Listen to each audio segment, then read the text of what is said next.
മുനമ്പം ഭൂമി തർക്കത്തിൽ ഭൂവുടമകളുടെ റവന്യൂ അവകാശങ്ങൾ താൽക്കാലികമായി പുനഃസ്ഥാപിച്ച് ജില്ലാ ഭരണകൂടത്തിന്റെ ഉത്തരവ്. നിലവിലെ ഉത്തരവ് കോടതി നടപടികൾക്ക് ബാധകമാണെന്ന് എറണാകുളം ജില്ലാ കളക്ടർ പറഞ്ഞു. സർക്കാർ നടപടി സമരത്തിന്റെ വിജയമെന്ന് സമരസമിതിയുടെ പ്രതികരണം. കൈവശ സർട്ടിഫിക്കറ്റ്, പോക്കുവരവടക്കമുള്ള സേവനങ്ങൾ അനുവദിച്ചാണ് എറണാകുളം ജില്ലാ കളക്ടർ മുനമ്പം ഭൂവുടമകൾക്ക് അനുകൂലമായി ഉത്തരവിറക്കിയത്. ഹൈക്കോടതി ഉത്തരവിന് പിന്നാലെ മുനമ്പത്തെ ഭൂവുടമകൾ വ്യാപകമായി സമർപ്പിച്ച അപേക്ഷകളിൽ നടപടി സ്വീകരിക്കാനാണ് കുഴുപ്പുള്ളി വില്ലേജ് ഓഫീസർക്കും കൊച്ചി ഭൂരേഖ തഹസിൽദാർക്കും നിർദ്ദേശം നൽകിയത്. സംസ്ഥാന സർക്കാർ ഉറപ്പ് പാലിച്ചതായി മുനമ്പം പള്ളി വികാരി ഫാദർ ആന്റണി സേവ്യർ. ഇതേറെ സന്തോഷമുള്ള ഒരു കാര്യമാണ്. ഈ ഒരു അവസരത്തിൽ ഇതിനുവേണ്ടി സഹായിച്ച, നിർദ്ദേശിച്ച ബഹുമാനപ്പെട്ട റവന്യൂ മിനിസ്റ്റർ രാജു സാറിനും അതോടൊപ്പം തന്നെ നിയമമന്ത്രി രാജീവ് സാറിനും മറ്റുള്ള എല്ലാവർക്കും തന്നെ നന്ദി പറയുകയാണ്.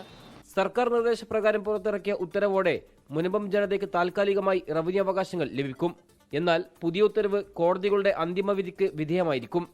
നിലവിൽ ഹൈക്കോടതിയിൽ നിന്ന് ലഭിച്ച അനുകൂല ഉത്തരവിന് പുറമെ സുപ്രീം കോടതിയിലും മുനമ്പുമായി ബന്ധപ്പെട്ട നിയമ നടപടികൾ തുടരുകയാണ്. അവകാശം പൂർണ്ണമായി ലഭിക്കുന്നതുവരെ നിയമ പോരാട്ടം തുടരുമെന്നാണ് ഭൂസംരക്ഷണ സമിതിയുടെ നിലപാട്. 24 കൊച്ചി. ലോകത്തെവിടെയായാലും ഏത് സമയത്തും 24 വാർത്തകളും ഓഗ്മെന്റഡ് റിയാലിറ്റി പാക്കേജുകളും എക്സ്പ്ലെയിനറുകളും വിശദമായി കാണാൻ ഞങ്ങളുടെ യൂട്യൂബ് ചാനൽ നിങ്ങൾക്ക് സബ്സ്ക്രൈബ് ചെയ്യാം.